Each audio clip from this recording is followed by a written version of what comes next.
And welcome Michael Shrimpton, and he may have something controversial to say. I will warn you that when he says somebody, that very nice person, he usually means other words which would be obscene in other realms. Okay, take it away, Michael Shrimpton. Thank you, Miles.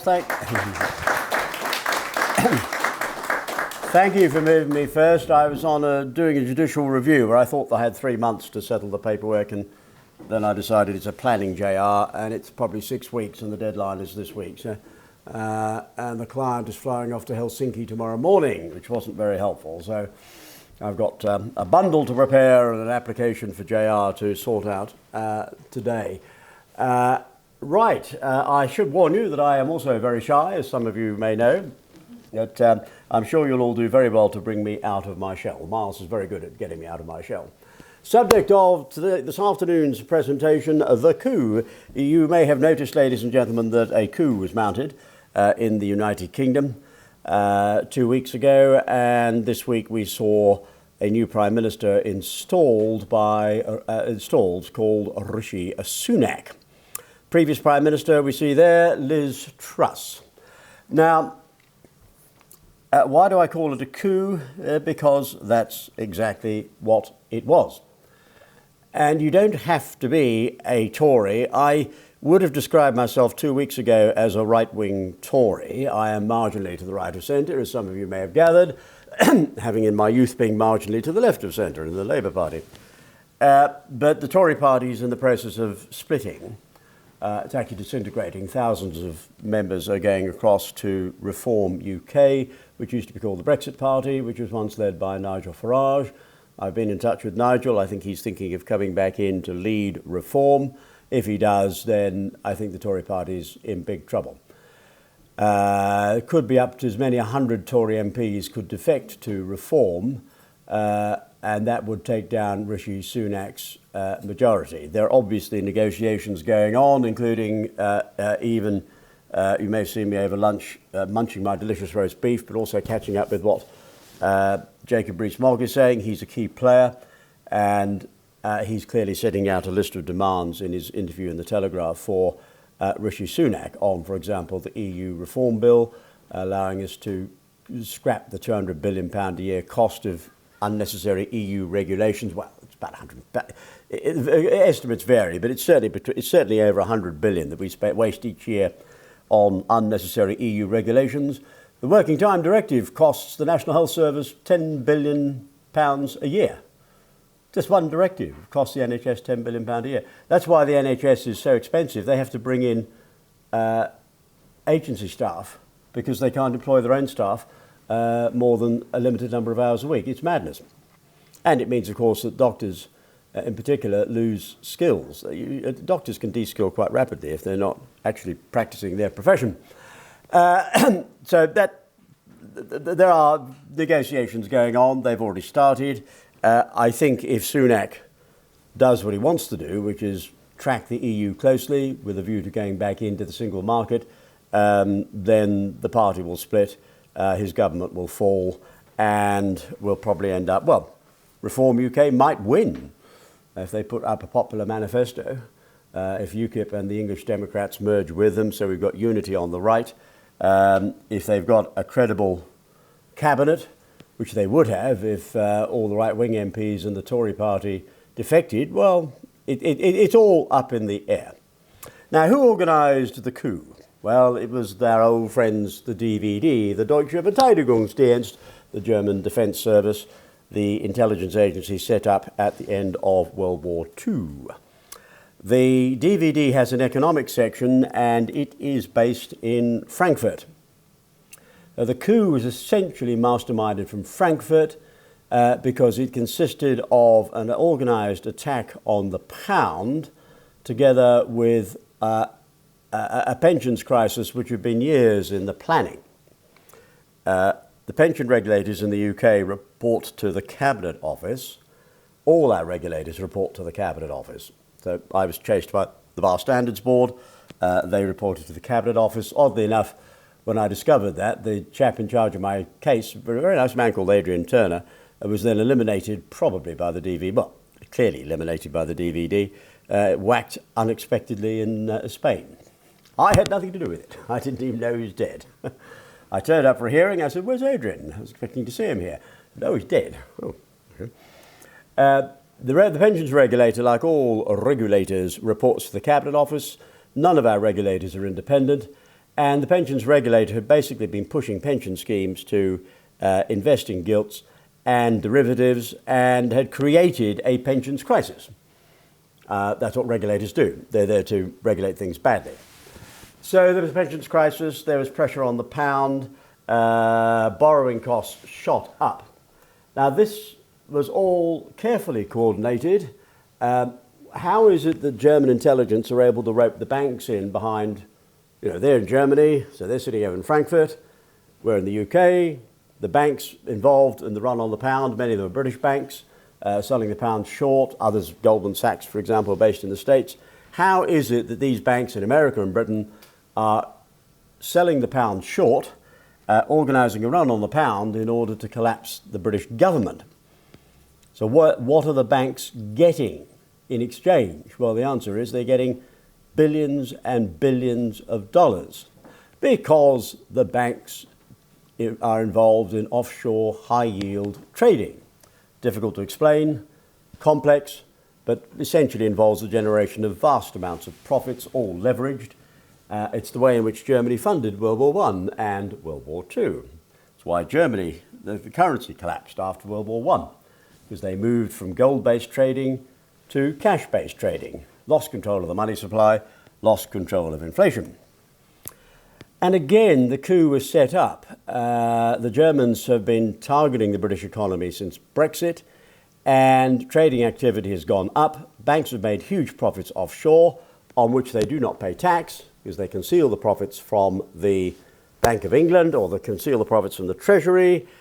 And in addition, the increase in the money supply, as you onshore some of this money, then causes inflation. Inflation has not been particularly caused by energy increases. Yes, there's been a spike, and yes, that's not helped.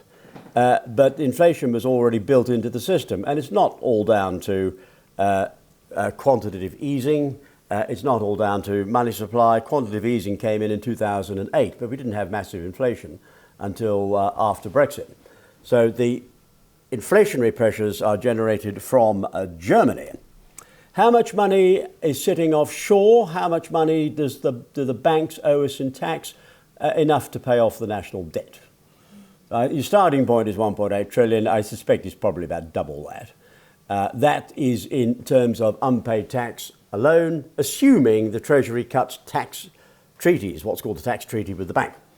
So if you're an individual and you owe HMRC 500 quid, you make an arrangement and they'll say, we'll take 50 quid a month off you. If you're a bank and you owe 500 billion pounds, let's say, take an example, Lloyds Bank probably owe the Treasury 500 billion pounds in tax, they will do a deal. Normally with tax, if you don't pay it, you're liable for treble tax, penalties, interest, all that sort of thing. That would go out the window. The Treasury said, we need the half bill, and we'll waive the interest and the extra penalties. Since much of the money sits in British colonies in the West Indies, it would actually be fairly straightforward to recover it. We just get rid of the stooges running the colonies who report to the Foreign Office, who in turn report to the Cabinet Office. We offload the stooges, put in retired admirals, generals, air marshals and so on, nice proper chaps and ladies who can ensure that the banks are made aware of who is running the show. Might have to shoot the odd banker, but after the coup, I don't think anybody's going to be terribly upset. I mean, if we have to shoot the odd banker, we'll send flowers and then sweep the whole thing under the carpet. So that's what the banks have been up to, and they undoubtedly have been paid billions of dollars, tens of billions probably, offshore as a reward for undermining the pound. Now, why did our community partner, why did our community partner Jerry organise a coup?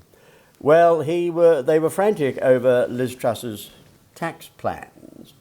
Germany wants us to go back into the EU. In two stages, Keir Starmer as PM takes us into the single market, and then eventually we go back into the EU. They're desperate to get us back into the EU. Liz Truss had a bright idea to organise supply-side reform, which involves getting rid of EU regulations. At the moment, we are tracking the EU. We haven't had the economic benefits of Brexit because we are tracking the EU, and all the EU directives, like the Working Time Directive, are still being, we're still caught by all these directives because the Cabinet Office, the Treasury, and German intelligence and the German government want us back in the EU, and they do not want us breaking free. Liz Truss wanted to break free. She also had the right idea on tax. She understood that lowering tax increases the tax take on what's called the Laffer curve. If you have corporation tax at 25% and you were to raise it to 50%, you do not double the amount of tax you take. You actually lose tax because you've screwed the economy. You've driven businesses away. You've scrapped investment. If you were to lower the corporation tax by 50% from 25, which is where Sunak wants it, to 12.5, you probably wouldn't lose that much tax at all. You might lose a bit, but not a lot. That's because of the economic effects. Every time you change tax rates, you have a macroeconomic effect. You alter the economy. You slow down growth if you increase taxes. You encourage growth if you reduce it. It's called the Laffer curve. Arthur Laffer, a very famous American economist, but he in turn was based on the American success in slashing taxes after World War I, organised by a brilliant Treasury Secretary appointed by Calvin Coolidge. And also he based his work on earlier work by a brilliant British economist called Maynard Keynes. He, you may remember, featured in a joke in the Yes Prime Minister. Yes Prime Minister, there was a governor of the Bank of England who thought that it was Milton Keynes. And then Jim Hacker says, but you mean Maynard Keynes? And Richard Vernon, who was a wonderful old character actor, playing Sir Desmond Glazebrook, the doddery old governor, said, no, I'm sure there's a Milton Keynes. He's dead now, sadly, Richard Vernon. He was wonderful. Played, also starred in one of the Bond films. So, the Jerrys were desperate to have the UK back into the EU, desperate not to have EU directives withdrawn. They say they cost the economy 200 billion a year. You could argue at least 100 billion, probably 200. You can have an argument about the actual cost, but it's pretty massive. Now, both Rishi Sunak and Jeremy Hunt, the Chancellor, von Sunak and von Hunt, as I call them, are Remainers. They want to go back into the EU. Now we come across an evil individual, no offence intended, called Simon von Case. Who's he? Well, he is the Cabinet Secretary. He masterminded the coup from this end. Now, all of this was anticipated. Simon had been spotted as a wrong one some time ago. There were discussions in which yours truly was involved, along with MI6. The plan was for Liz Truss to take me into the government as Lord Chancellor. I would have sorted out the legal system, put the Lord Chancellor back in the House of Lords, reform the House of Lords. There were various little proposals that I had lined up. But critically, I would have been able to advise the government of the DVD and would have been able to alert the Prime Minister to the coup. And not only was I to come in, but Simon Case was to go out. So she was supposed to offload Simon Case. I had been asked to line up a sensible new Cabinet Secretary. I had a lovely retired Admiral all lined up, wonderful chap. We once helped save an aircraft carrier. How do you save an aircraft carrier? Well, you spot an Al-Qaeda plan to put a hole in the side of one. And we then arranged for the aircraft carrier to be moved. And just in case the message to the captain of the aircraft carrier, which was none other than HMS Ark Royal, just in case the message was blocked in Whitehall by the Cabinet Office, who were in bed with Al-Qaeda and wanted the carrier sunk and 500 British sailors drowned, typical Cabinet Office misdeed, I arranged with a friend in Washington, I do have friends in Washington, to ring up on a satellite phone the captain of the USS Theodore Roosevelt, which was then conducting operations against the Taliban in Afghanistan, and he got on the satellite phone to the captain of Ark Royal and said, move your ship. And years later, I bumped into the captain, there's a wonderful chap who eventually became a rear admiral, and I bumped into him when he was an admiral, and I reminded him of this episode, and he said, "Do you remember that call you got from Dan O'Hanlon on the Theodore Roosevelt?" He said, "Yeah, I was never told what that was all about." And I said, "No, that's because somebody wanted to sink your ship." She was in Barcelona harbour. The Spanish had invited her in for a NATO visit, and I smelt a rat because I knew the Spanish wanted Ark Royal out of the way because they had plans to attack Gibraltar, and taking down one of our 3 carriers would have been very helpful. And in practice, we only had 2 carriers in commission at any one time. That would have halved our effective carrier force. And I knew the Spanish were in bed with Al-Qaeda. About 3 months later, the Al-Qaeda cell was arrested. It was my first Al-Qaeda cell I ever had arrested, and you always remember your first, ladies and gentlemen. I wasn't very popular with Osama bin Laden for a while, however, but that didn't worry me too much. He was a scumbag. He was such a scumbag, they could have made him a cabinet secretary. Now, who was the new Prime Minister? Well, our new Prime Minister, who is essentially a German puppet, I mean, he's quite a nice chap, but he is a German puppet, is a chap called Rishi Sunak, a.k.a. Slippery Sunak, a.k.a. Von Sunak.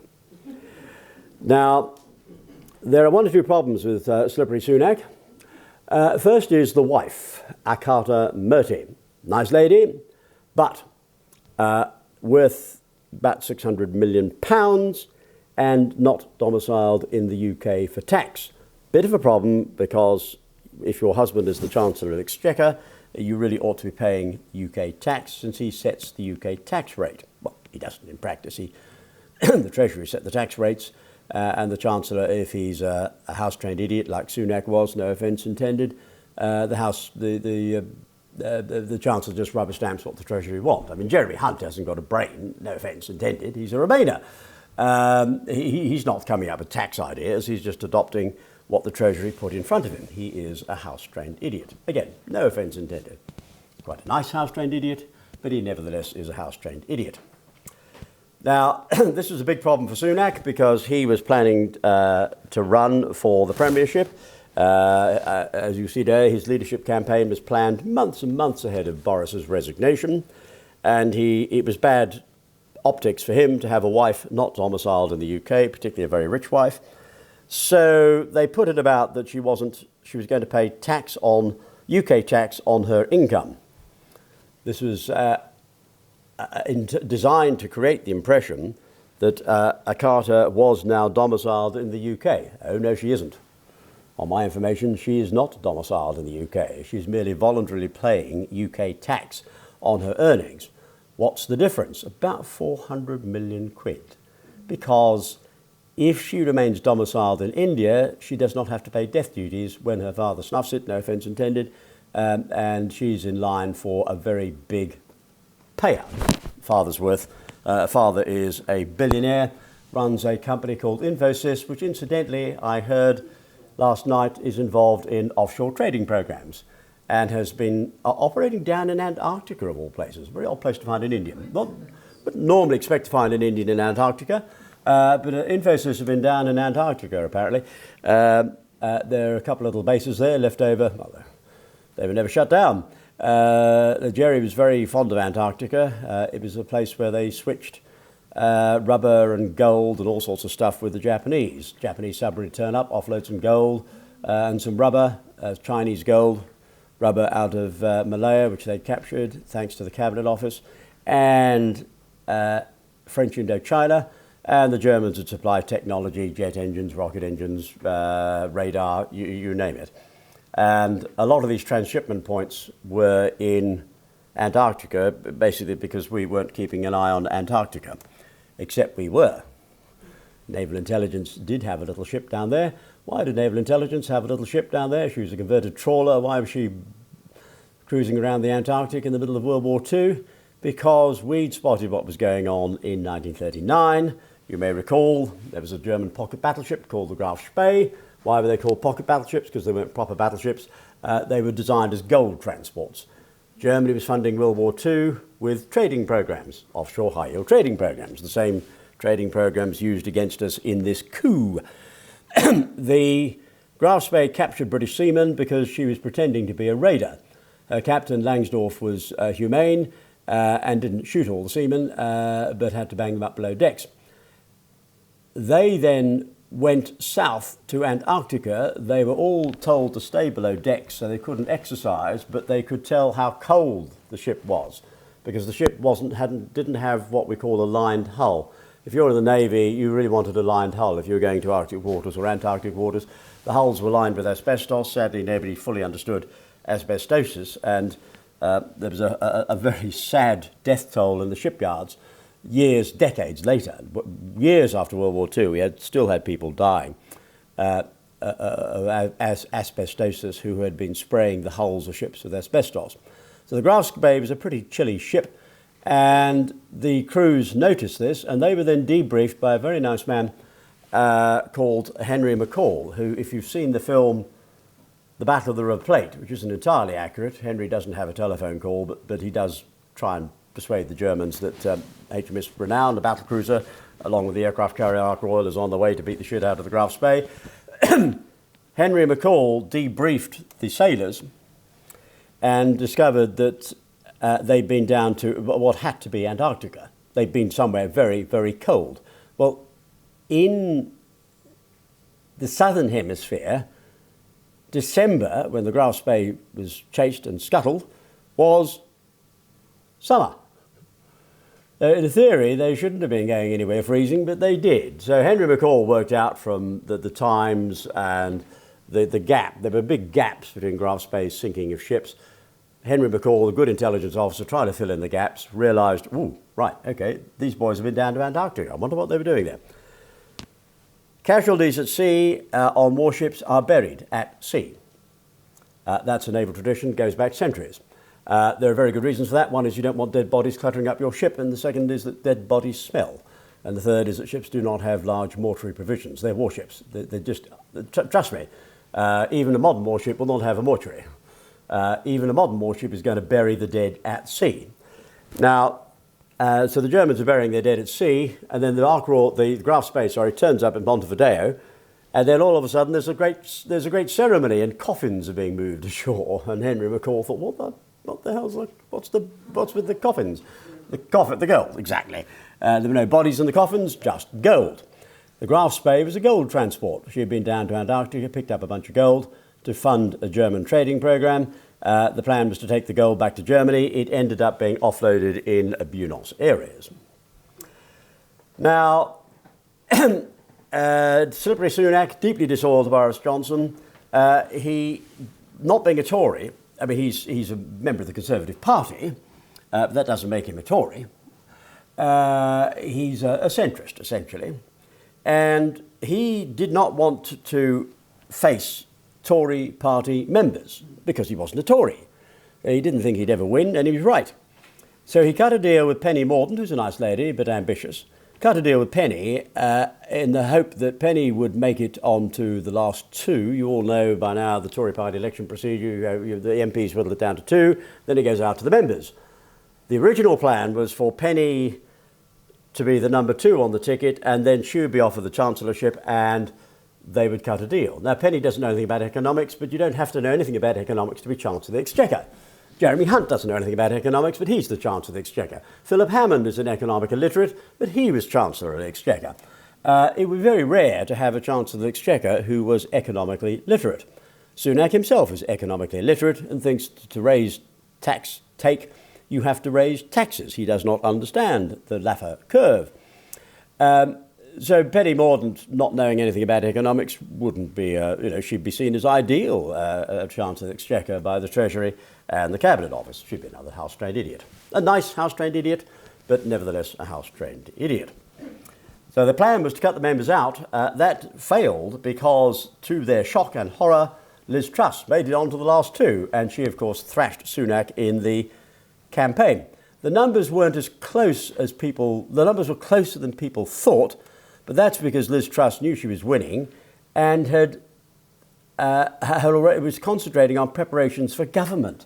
She hardly campaigned in the last few weeks. The whole campaign virtually transformed itself into it was a transition team, not a campaign, for basically the last month. They knew they'd beaten Sunak and they were getting ready for government. Same thing happened this time round. Sunak, desperate to avoid the membership, therefore desperate to have Penny Mordaunt to go through. This time there was no deal. Penny was offered a deal and turned it down, and that's why Sunak basically left her where she was as leader of the House of Commons when Penny was hoping for a rather better job than that. So they were able to bypass the membership. The trouble with that, of course, is the membership have been crapped on, and the membership are now departing to other parties, mostly for reform. Now, this all has huge implications for democracy. You may be left-wing, you may be a Liberal Democrat. I can't see any Liberal Democrats here. You'll look far too smart an audience for that, but apologies if there are any Liberal Democrats who've managed to sneak in. It doesn't matter whether you're left-wing, right-wing or centrist. In a democracy, the people should elect the government, not German intelligence have the government imposed. Coups are anti-democratic. None of this is democratic, apart from avoiding the internal democratic provisions of the Tory party constitution. It is not democratic to have a puppet prime minister installed. Rishi Sunak is a puppet. He's like Marshal Pétain in Vichy France. He doesn't have many policy ideas of his own, but even if he did, it wouldn't matter, because he's going to be told by Simon Case what policies he can pursue and which policies he can't. And where does Simon Case get the policies from? Let's just say he will probably have a quiet word with GO2, the German operation in London, before recommending policies to the Prime Minister. Now, who are the DVD? Well, I've spoken about them before. Some of you may have heard this before, so apologies for those of you who are about to be bored. But some of you may not know about the DVD. Set up in 1943. By the middle of 1943, anybody with a brain in Germany could see that Germany was going to lose World War II. They were coming second. They'd just been hammered, driven out of North Africa. Stalingrad was a disaster. Germany was getting bombed by the RAF and the Americans. Germany's running short of oil and running short of trained pilots. The U-boat campaign had failed, and they just had a big defeat on the Eastern Front in the Battle of the Kursk salient. The Russians had an excellent new tank called the T-34. Basically, the Germans were completely out of it. And Canaris then sets up a new agency headquartered in Dachau. I'm the one who told the Americans where the headquarters were. They moved a bird overhead, and they were able to locate, get an accurate location of the headquarters. They found some other buildings as well. It was fascinating. I remember one of the Americans telling me, "Michael, this is really interesting. We found this block north of Dachau, residential block." And we said, "Okay, that's a block of flats." And then, of course, photographers, intelligence analysts aren't stupid. At least they shouldn't be. They are a bit stupid if they're working for MI6 at times, but by and large, they're not. And they did comparisons between the overheads. So your satellite doesn't stay in a fixed position. These are satellites in low Earth orbit. They're not in geostationary orbit 23,000 miles up. They're whizzing round and round. So they will come and take pictures every few hours of the target building. And they noticed there was a Volkswagen, there was an Audi, and there was a Ford. And the analysts noticed, hang on, these cars aren't moving. But if this is a residential block and people are going out to work and coming in at the end of the day, we would expect the cars to be in different positions. But these cars are literally in the same position. They're not even parked differently. The whole thing's a fake. And of course, they then stepped up the surveillance of it, then put some people in on the ground. If I remember rightly, some of them were slipped into Munich during the beer festival, which was very popular duty indeed. They were there for the beer officially. Unofficially, they were there to keep an eye on what the DVD were doing at Dachau. And this whole block of flats was a phony. The DVD has about 40 to 50,000 people. There's a whole Luftwaffe base full of them north of Munich. It's in Bavaria, a few miles north of Munich. Ex-World War II Luftwaffe base and huge underground complexes. They're probably all linked by tunnels. The headquarters are in the centre of Dachau in the Augsburger Strasse. But you go north, you've got this block of flats. There's probably another fake block of flats I don't know about. And then you've got the Luftwaffe base. There's a whole bunch of facilities down in Dachau. The German government know about it. But of course, they can't shut it down because they are controlled by the DVD. Admiral Canaris then faked his death, How did he fake his death? Well, he cut a deal with a chap called Heinrich Himmler, who was running the SS. He was in one of Heinrich's concentration camps. He said, I will get you out of Germany with my contacts in the West, such as the Dulles brothers, providing you fake my death. So Heinrich did his part of the bargain, which in fairness, normally Heinrich Himmler did. Normally, if you cut a deal with Heinrich, he would stick to it. I'm not a big fan of Heinrich Himmler. He's a Nazi. I'm not a Nazi. He's a German. I'm a Brit. But in fairness, Heinrich Himmler, as an intelligence chief, would normally stick to a deal. Canaris didn't. He ratted on Heinrich. Heinrich was surrendered to the British, thinking that's all right. Wilhelm was taking care of everything. And then someone who later became a friend of mine, a man named Brian English, wonderful man, who was the finest treble agent in history. You will have seen him in Where Eagles Dare. The Colonel Turner character was modelled on Brian English, the only British intelligence officer to get close to the German High Command in World War II. Brian, who knew Heinrich, first met Heinrich in 1937 at a drinks party in Nuremberg at the Nazi Party rally in the company of none other than Ted Heath. Interesting, future British Prime Minister, rolls up to a drinks party thrown by Heinrich Himmler. Heath was gay, Brian was gay, Brian was Ted's lover. That's why he was there. So Brian first met Heinrich in 1937. Heinrich was gay and probably wanted to shag Brian, trusted Brian, and Brian unfortunately had the job, which wasn't a very nice job, of handing back Heinrich's suicide pill. And if you're a Nazi chief and you've surrendered to us and your suicide pill is taken off you and then it's handed back, the implication is quite clear. It's time to commit suicide. If you don't, then you get shot. A bit like Langsdorff, the captain of the Graf Spee. He was offered the option, commit suicide or be shot, known as involuntary suicide. Now, the new agency takes over the Abwehr and the Gestapo. The head of the Gestapo, Muller, they eventually dug his body up when they realised that the Gestapo had not been shut down, and they found bits of 3 bodies inside the coffin, none of which was Heinrich's. Again, trust me, ladies and gentlemen, if you're an intelligence chief, you dig up a coffin of an intelligence chief who's supposed to be dead, and you find bits of 3 bodies inside the coffin, guaranteed none of them will be the bloke you're looking for. And there were plenty of dead bodies in 1945, and anyway, it was the Gestapo. I mean, they were worse than Thames Valley Police. If they wanted a dead body in 1945, they just went out and shot somebody. So there was no shortage of dead bodies anyway, but you know, you're the Gestapo. I mean, you wouldn't get very far in the Gestapo if your boss said, look, I need 3 dead bodies to stick in a coffin because we're faking the boss's death. And they said, oh, I can't. Where do I find the bodies? You wouldn't get very far in the Gestapo. I mean, you'd be moved to less stressful work. You'd be sent down to accounts or put in charge of the canteen. So dead bodies not a problem. Gestapo death faked, and nobody in the West actually asked themselves what happened to the Gestapo. And I've put it in my book. What did people think the Gestapo boys were doing? Running Umpa bands in Bavaria? Of course they were working in intelligence. There were very few people in Germany in the 1950s who ran around in normal jobs, having produced CVs that said, what did you do in World War II? I worked for the Gestapo. By and large, in the 40s and 50s, being in the Gestapo wasn't the sort of thing you wanted in your CV. It'd be like saying I'm a Thames Valley policeman in modern Britain. People wouldn't touch you with the barge pole. Now, he masterminded all sorts of coups before his timely death in 1978 or thereabouts.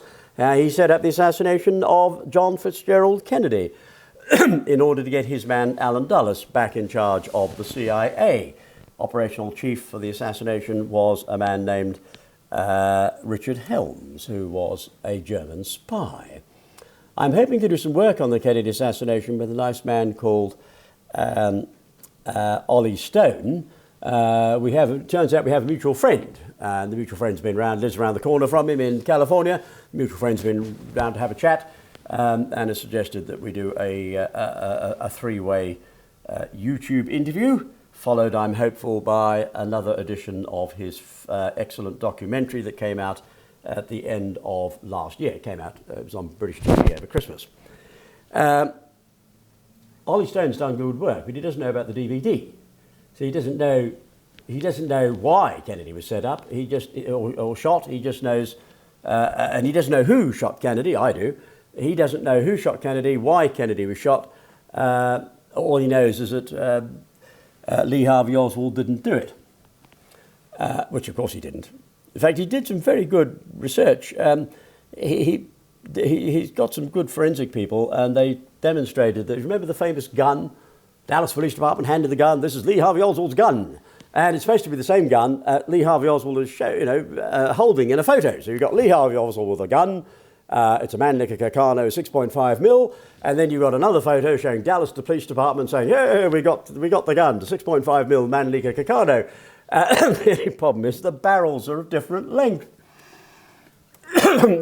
Almost certainly, as I've explained to our mutual friend, almost certainly that's because the gun that the Dallas Police Department handed in was a carbine.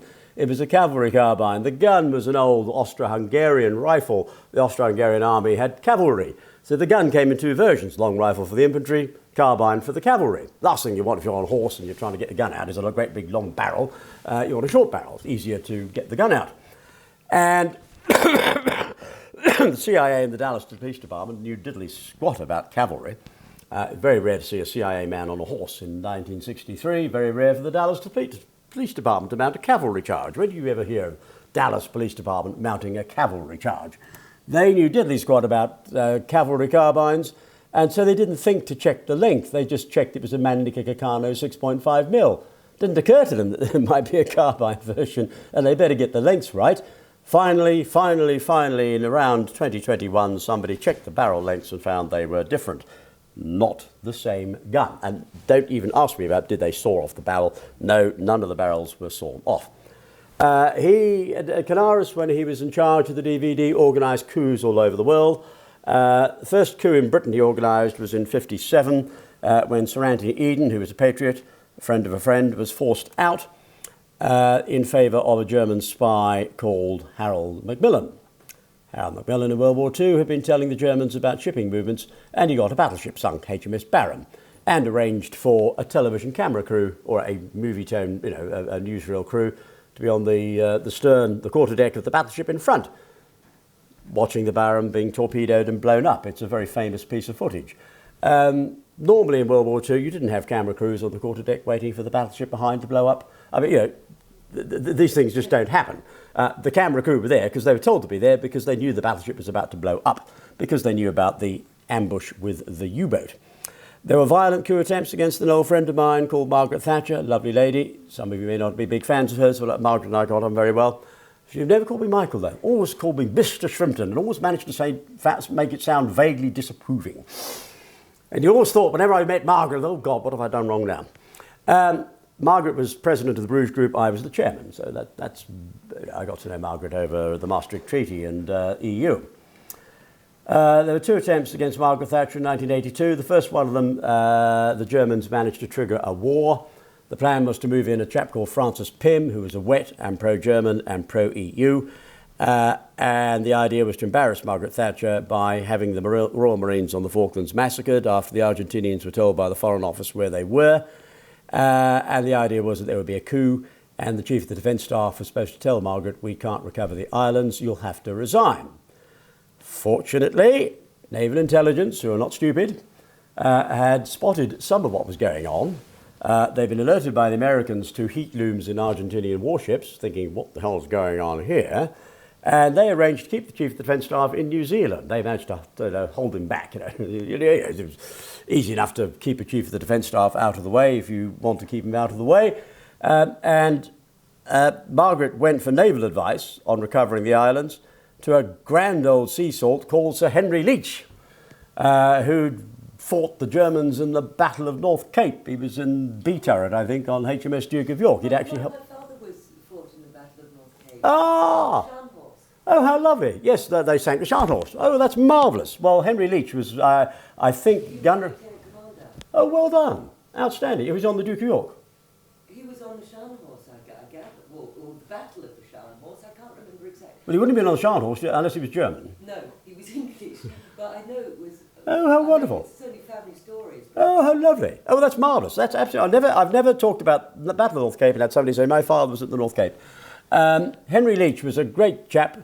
As I said, he'd helped sink the Sharnhorse, blew her out of the water, and Again, the Scharnhorst was like the Graf Spee. She was mainly designed as a gold transport. German ships prior to the Bismarck were weakly armoured. The emphasis was on speed or range. The Scharnhorst was very fast, but comparatively lightly built and undergunned. And the King George V proper battleship just blew her out of the water. Absolutely smashed her to bits. Wonderful, wonderful work. Great that your father was there. He might have been on one of the cruisers, of course. There was the Duke of York, was a battleship. Sorry? He was a submariner. He was a submariner. Well, he wouldn't have been on the Duke of York. He was a submariner. You don't put submariners in battleships. But there may have been a submarine there. I didn't actually know there was a submarine at North Cape, but there might have been. Or he might have been detached to one of the cruisers. Belfast was there. Oh, it was Belfast.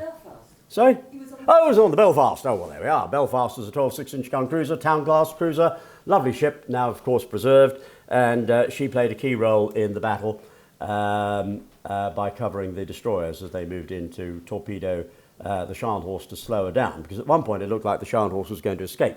And then she was slowed down with torpedoes, and the Duke of York was able to steam up and blow her out of the water. So the whole coup went wrong because Henry Leach gave the naval advice to the PM and said, of course we can recover the Falklands. Of course he was right. We went away and recovered the Falklands, and that was the end of the coup. So the first coup against Margaret Thatcher led to a war. Then in 1984, the Germans arranged for their proxies, the IRA, to try and blow up Margaret Thatcher. But she was a hard-working lady. Whatever you think about her politically, she was hard-working.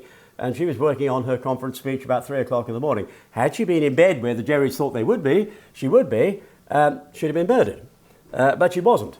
And so they arranged to blow up the Grand Hotel in Brighton, but they didn't kill Margaret Thatcher. They paralysed a friend of someone I later knew, Lady Tebbit. I also knew Norman, of course.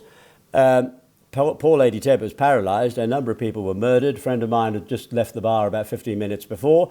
They murdered a number of people, but they failed to murder Margaret Thatcher. So she stayed until 1990 when the Germans did what they did last week and forced the PM out in an internal party coup. A bloody coup. They had to assassinate an MP called Ian Gow, who was Margaret Thatcher's eyes and ears on the backbenches. They murdered Ian and his wife, again getting the IRA to do it as their stooges.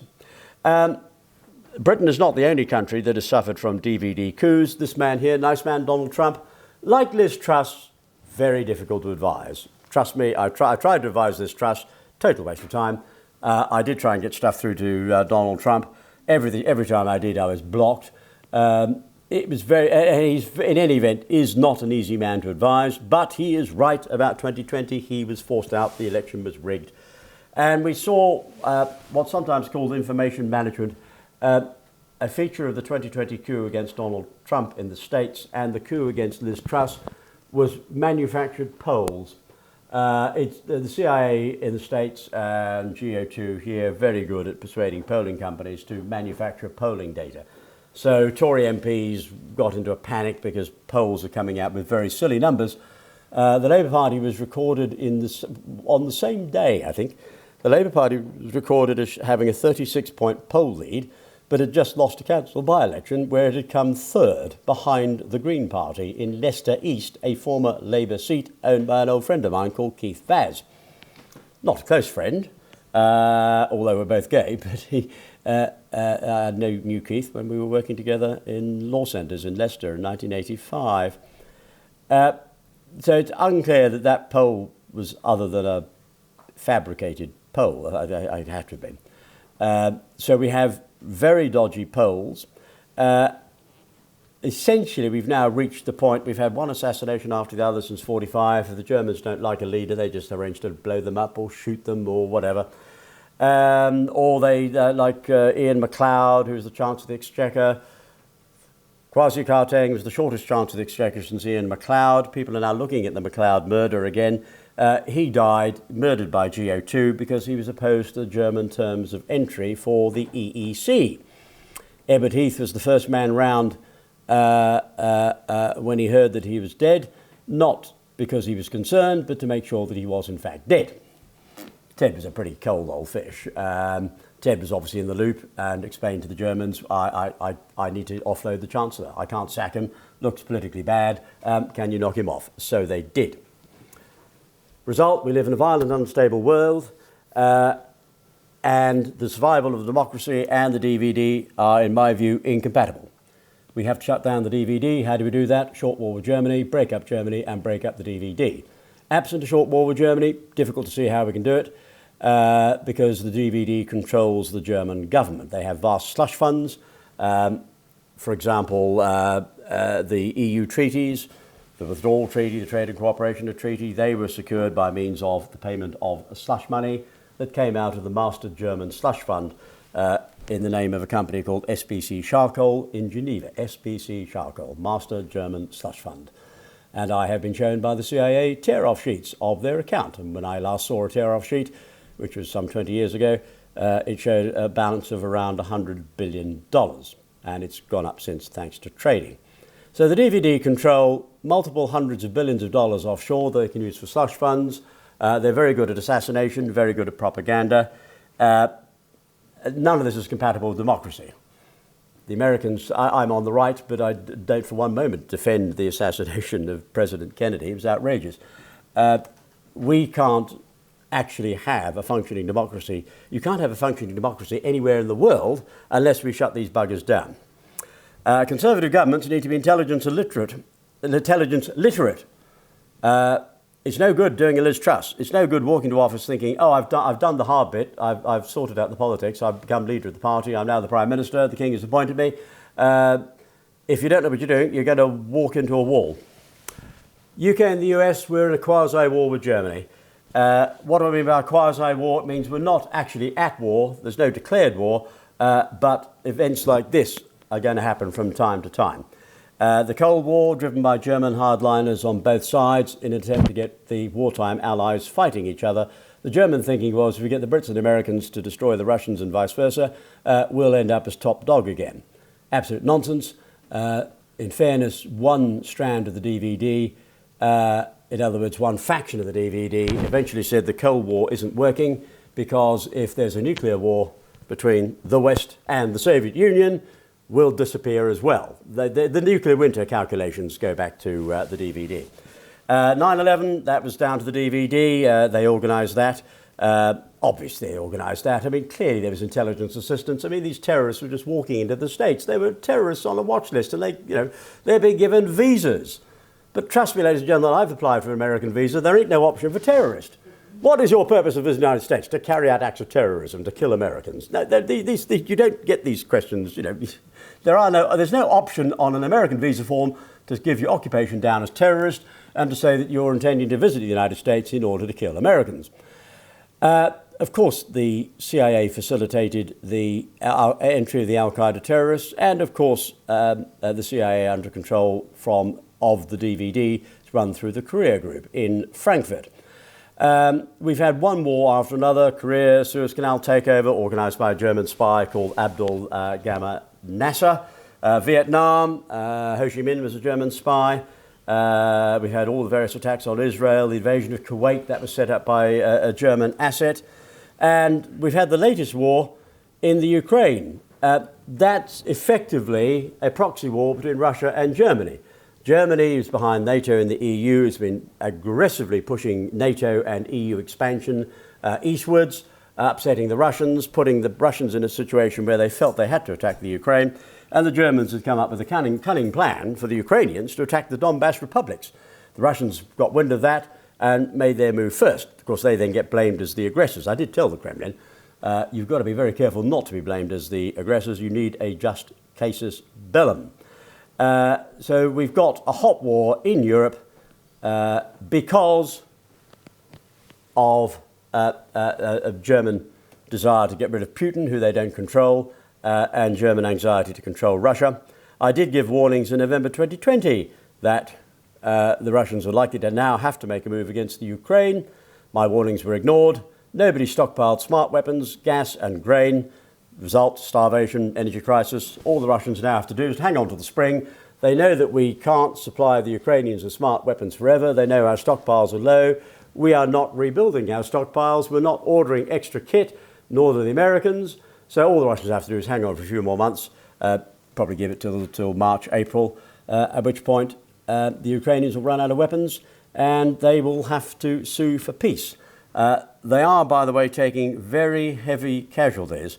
I am told 10-to-1 casualty ratio, 10 Ukrainians for every Russian dead. They're taking massive casualties. So the Ukrainians, I know the West are saying, oh, well, the Ukrainians are beating the Russians. They're making some gains, but I think you'll find they're temporary. Next steps to finish up. Sunak could be forced out, or the Tory party could split. Sunak's in problems. Aside from the question of whether or not his wife has been involved in trading programs and father-in-law, he kept silent about the bungs I mentioned earlier.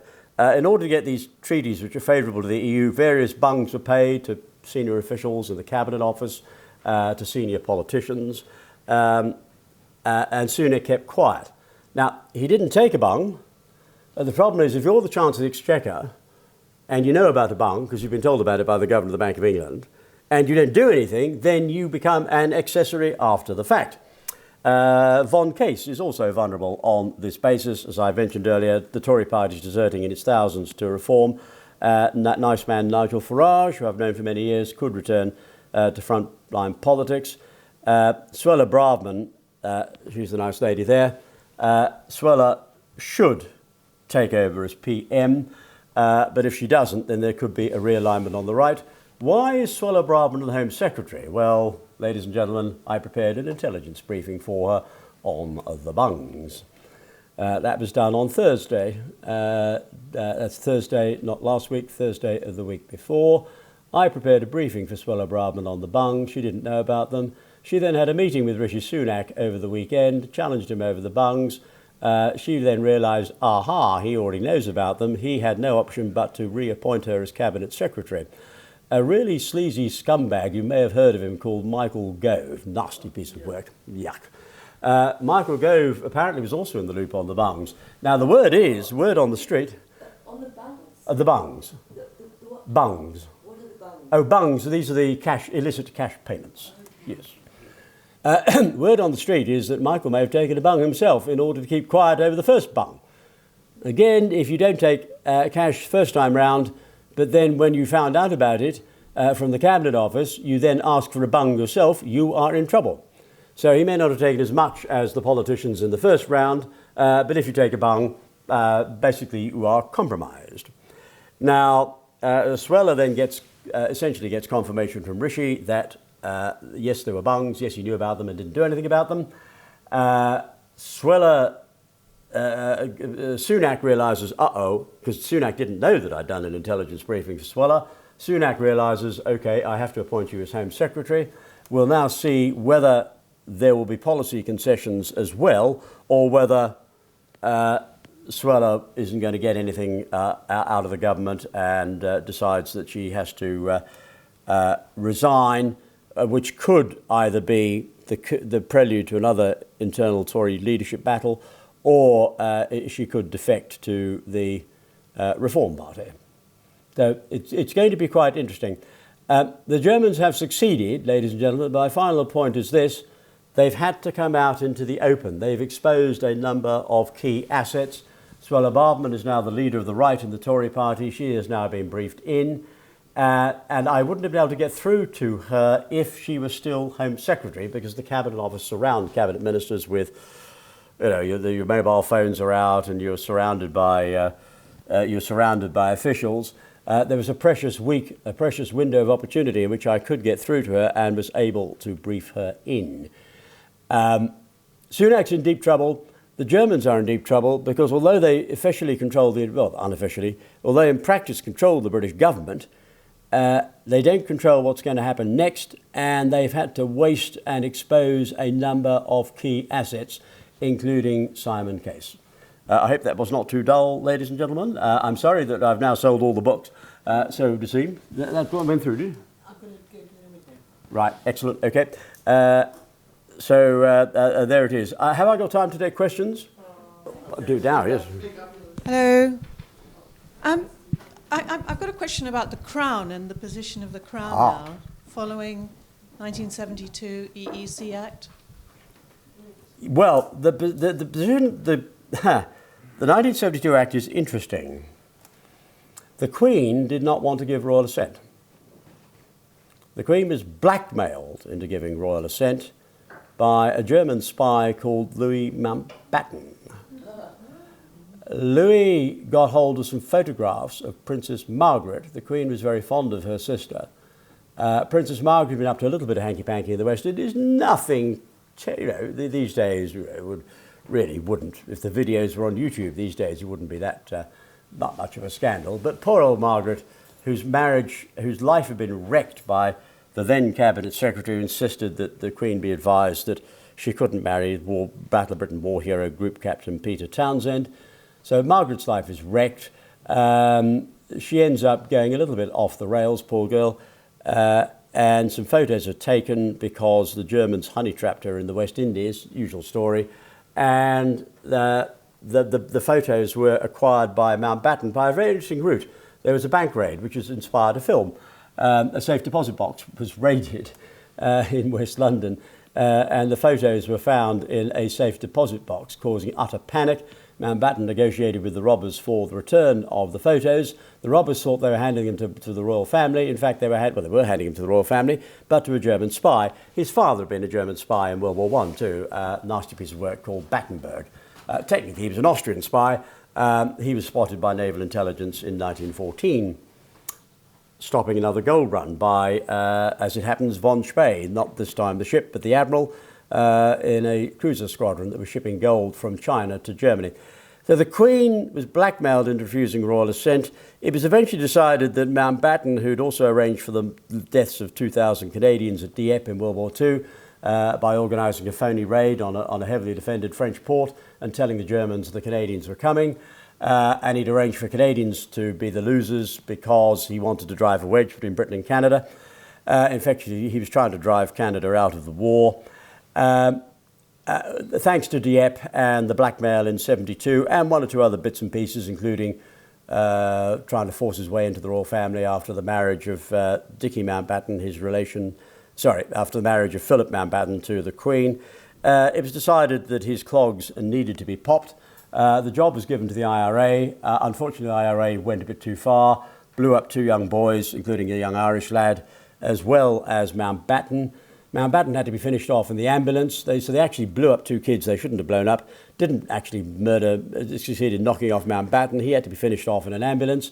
And the Gardaí, who were in on the job and had been ordered to hold back, then moved in and arrested the bombers, or one of them at least, because they realised with the dead Irish lad that just could not be swept under the carpet. In other words, the IRA were only supposed to blow they were only supposed to blow Mountbatten up and went a bit too far. How do I know this? Because I'm the one who did the back-channel negotiations with the IRA, who asked me why did we want Mountbatten blew up. They confirmed that the job had come as a request from MI5 on the back channel. I confirmed that Mountbatten was a German spy, and that's why we wanted him blown up. Okay, I'm talking about the Constitution, the change in the Constitution in 72, when we became a member state. And yes, by becoming a member state, the royal family status moved to becoming a corporation. So my question is, how does royal assent, why is a corporation giving royal assent? Well, they're not a corporation. The royal family, the status of the royal family wasn't changed. There's a lot of misunderstanding about the 72 Act. It was an act of Parliament, but it was subject to repeal. It didn't therefore involve an essential loss of sovereignty, and that's been confirmed because Parliament has in fact repealed it. I argued in Metric Martyr that it was impliedly repealed. The courts, being supine, didn't go along with implied repeal, but Parliament retained full right constitutionally after 72 to either impliedly or expressly repeal or amend the European Communities Act. So although we went into the EC, and although that had damaging consequences economically and politically, we remained a sovereign state, if not in practice, at least in law, and then eventually we were able to break free, legally, constitutionally. And Parliament was able to pass an Act of Parliament, which it did in 2019, repealing the European Communities Act, which is gone. So it's gone? Yeah, it's gone. It's been repealed, absolutely. And the Queen... Royal assent is valid. Royal assent is valid, yep. It is valid. The Queen remained our sovereign after 1972. Thankfully. Right, thank you. And King Charles is our lawful king. Oh, can I ask one more question? Anybody else want a question? Yeah, go on. Do you know about 1649, the Abolition of Kings Act? I know about 1649. That's when King Charles I lost his head. Yes. Yes, he was the first king of England to end. He's the only king of England to have ended his reign shorter than when he began it. But the Act was never repealed, so the present crown, all royal descendants are. No, the present crown. The king is our lawful king. Parliament enacted the Act of Succession. Basically means that Parliament has approved the line of succession. I'm not aware there was an act in 1640. I mean, one has to be slightly careful because although the monarchy was officially abolished, it wasn't abolished in law because in order to abolish it in law, you needed an act of Parliament. In order to have an act of Parliament, you needed the king, and they chopped the king's head off. Immediately after he took his head off. Ah, yes, but it wasn't an act of Parliament. It was the will of the people. It was the will of the House of Commons, but they'd abolished the House of Lords and they chopped the king's head off. That's why this pub is called the Royal Oak. But it's never been repealed. But it doesn't have to be repealed. So therefore, it's the elephant in the room, and they cannot repeal it because they would be admitting to treason. No. With respect, it doesn't need to be repealed because it's not an Act of Parliament because it wasn't approved by the House of Lords or the King. It was an Act of Parliament. You can find it in the British. It may call itself an Act of Parliament, but it actually isn't an Act of Parliament. That's the problem, you see. If you chop the king's head off, there's nobody around to give royal assent, apart from Charles II, who was a boy and who escaped. That's why it hasn't been repealed, because there wasn't anyone around to repeal it. So it's never been changed. But it didn't need repealing because there was not only nobody around to repeal it, there was nobody around to give it royal assent. So all the acts, so-called acts of the Commonwealth era are invalid. Yeah. Unless they've been subsequently confirmed by Act of Parliament.